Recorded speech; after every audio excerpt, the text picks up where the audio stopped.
Really nervous talking in front of people, so bear with me. I'm Rich's son-in-law. I'm married to Jessica. You know, when I first saw her, I was head over heels from the beginning, but it took like 2 years for her to finally go out with me. And so we're going to Wilmington for the first time, and Kathy was out of town, and she's telling me the whole way. She's like, "Don't say this and don't do that." And you gotta be careful. So I'm scared to death. You know, Ronnie said it. I thought he was this big dude. I'm a big dude, man. I'm not scared of a lot of people. And I walk in and I see this guy, and he gave me that look y'all all talk about.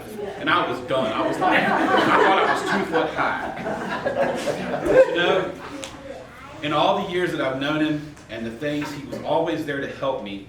You know, I got to a point where I didn't have a job out of college and I couldn't get into what I wanted to do.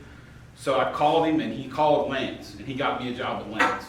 And you know, things changed. Years later, he got me another job at another place, but he was always there for me no matter what.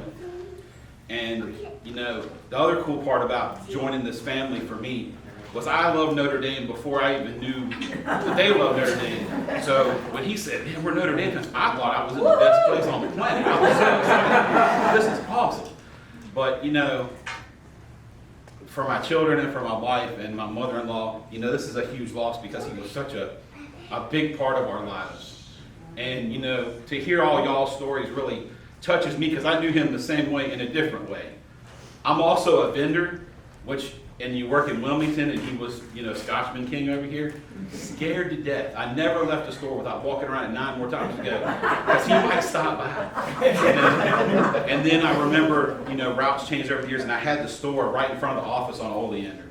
I never spent less than 3 hours in that store because I knew that if I left that store, he knew where I worked, and if I left that store looking bad, it wasn't going to be a phone call like y'all got, you know. No, it was going to be over the chicken wings that night, like, "Boy, what are you doing to my store? I know where you live," you know.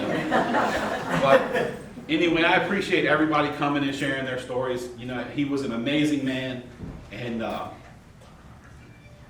what else can you say about him?